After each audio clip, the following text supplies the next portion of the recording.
पारेको हे हेर लीला अपारको लीला अपारको लीला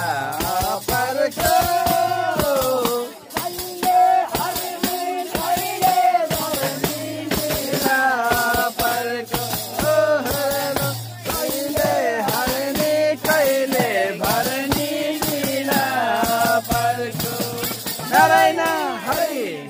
दैव केलाई छ र काना पात भन्ने महाराजलाई उनै सरोजी विवाह गरेपछि दैव दशा कस्तो लागेछ भन्ने कथै केलाई छ र अनि वृन्दावनको जङ्गलमा जाँदा अनि के भन्नु त्यसै बेला अवसरमा जङ्गलको हरि हरि देखे झलक देखे झलक देखे झलक देखे झलक ल्याउँदाखेरि देखे झलक यसो हेरी ल्याउँदाखेरि देखे झलक जागेपछि यिनै तानापात महाराजलाई पनि दशाले छोएछ कस्तो दशा भने जब दुईटा बुढी ल्याउनेलाई दशा लाग्छ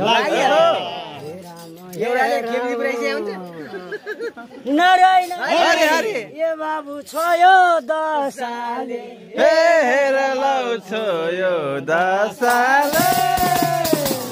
छोयो दशा छोयो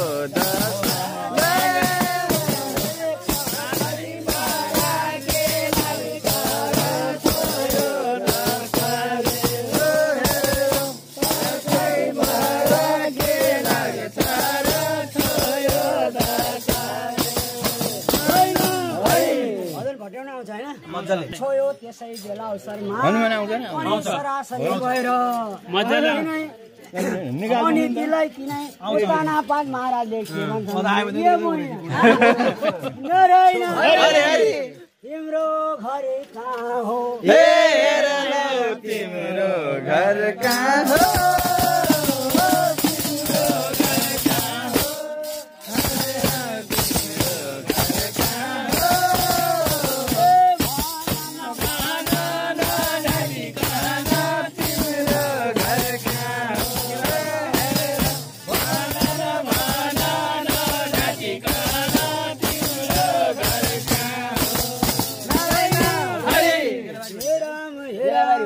तिम्रो घर कहाँ हो कहाँदेखि आयौ कता जानु लाग्यो तिम्रो मनमा के छ भन्दाखेरि तिनै अनि कि यो राजकुमारलाई देखेर गाला पुक्क परेको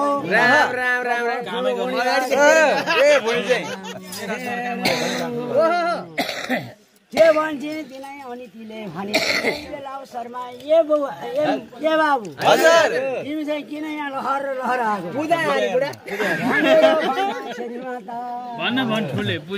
त्यसै बेला अवसरमा तिम्रो घर कहाँ हो तिम्रो कालीमाटी हो ल्याक्क परेर बस्ने कि भजन नारायण भन नढाँटी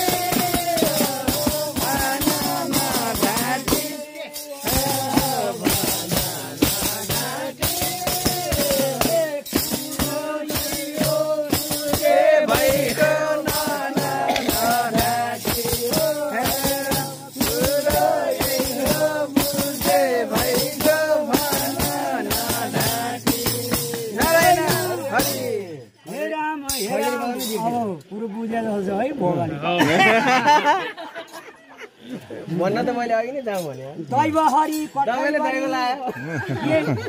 किन आयौ के को लागि भन्दाखेरि है किनै मुया के भन्छन् भने मैले पनि मेरो पनि विवाह भएको छैन एकचोटि मात्रै अब तिमीलाई साह्रै राम्रो लाग्यो तिमीले मलाई राम्रो लाग्छ भने विवाह गर भन्दाखेरि महाराज के भन्छन् भने ए मुया मेरो त घरमै छ नि बुढी हो र छैन होला मुयाहरु नारायण हरे हरे यो कुरो नगर हे हेर लौ यो कुरो नगर